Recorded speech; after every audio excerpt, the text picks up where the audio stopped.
Imagine yourself walking through a dense fog, unsure of where the road begins or ends. That is what life feels like when confidence is missing. Even the brightest mind becomes dim when fear is allowed to guide every decision.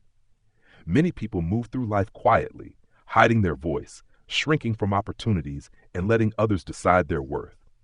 If you've ever felt that way, stay with this story.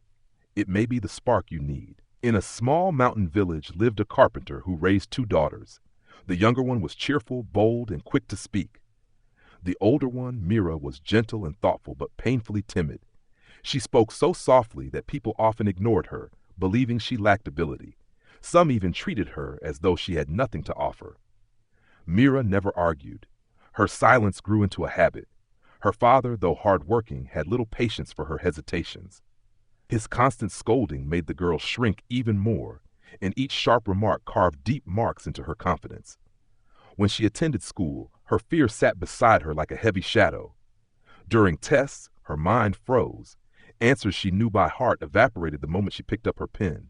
Slowly, she began to fall behind. When Mira reached adulthood, her father told her to help in his workshop. She didn't dare refuse. Wanting only to please him, she agreed, but her nervous hands betrayed her. She misplaced tools, hesitated with customers, and misunderstood simple requests. Her father grew angrier each day. One afternoon, while he was away gathering wood, two travelers entered the shop. "Your father sent us," they claimed, "to take his best furniture to the town market." Mira felt suspicion stir inside her, but she lacked the confidence to challenge them. Before she fully understood, they had loaded every finished piece and disappeared down the road. When her father returned and found the workshop empty, his fury was volcanic. "You ruin everything you touch," he shouted. "You're hopeless. Leave my sight. Don't come back." His words pierced her like knives. Mira felt the weight of every failure, her father's disappointment, the villagers' whispers, her own endless self-doubt. She wandered toward the cliffside overlooking the valley, tears burning her eyes. Maybe the world would be better without someone like me, she thought. Maybe I was never meant to succeed.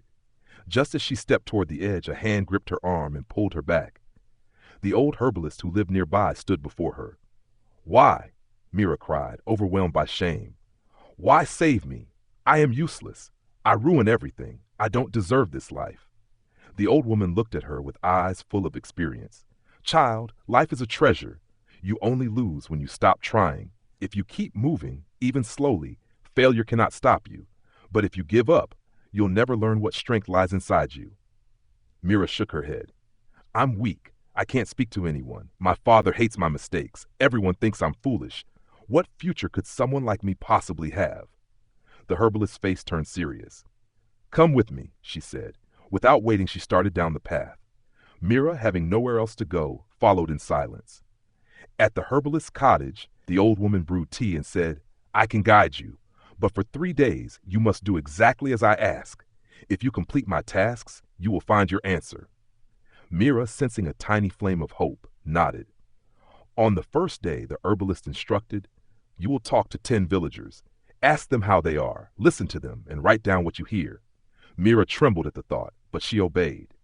Some villagers brushed her off, but she kept trying. By evening, she had spoken to 10 people. A few even smiled warmly at her. She felt a small, strange ripple of pride, something she had not felt in years. On the second day, the herbalist said, "Today you will teach 10 children something simple, how to care for a plant." Mira panicked. "I barely know anything. How can I teach anyone?" The herbalist smiled gently. "They don't expect perfection. Share what you do know." Holding a tiny pot of mint, Mira stood before the children. Her voice shook, but she managed to explain how sunlight, soil, and water help a plant grow. The children listened. The second time she spoke, her hands shook less. A new feeling began to take root, courage. On the third day, the herbalist gave the final task. "You must return to your father and apologize." Mira froze. "He won't forgive me. He'll only yell again." The herbalist's tone became firm. "If you avoid this, I cannot give you my final guidance." Gathering every drop of bravery she'd earned, Mira went home. She bowed her head and apologized, promising she would try harder, not out of fear, but out of determination. Seeing her calmness and sincerity, so different from the trembling child he had known, her father softened. "Try again. he said quietly. I will teach you properly this time. Mira returned to the herbalist. I've done everything. Please tell me the secret. The old woman smiled. The secret was never something I could give you. You already found it. Your true enemy wasn't shyness. It was fear. When you walk into the world with belief in yourself, people respond to that strength. Confidence isn't magic. It is your decision to trust your own worth. Mira lowered her head, tears falling freely. She finally understood. Years passed. The once timid girl became a master craftswoman known throughout the region. People admired her skill, but even more, they admired the steady confidence she carried. She transformed not because fear disappeared, but because she learned to walk through it. Confidence is not something we're born with. It grows like a plant, slowly, with patience and care. No matter how deeply your shyness is rooted, belief in yourself can reshape your life.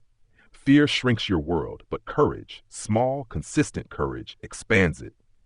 Mira once thought she was destined to fail, but when she faced her fears, her life opened like a new path in the fog. Confidence grows when we challenge our limits. The world sees us through the way we stand, speak, and act. Step forward, even if your knees shake. You may discover strength you never knew was there. If this story touched you, feel free to leave a like and share your thoughts so others can find their courage too. Until the next story, stay steady, stay hopeful, and keep moving forward.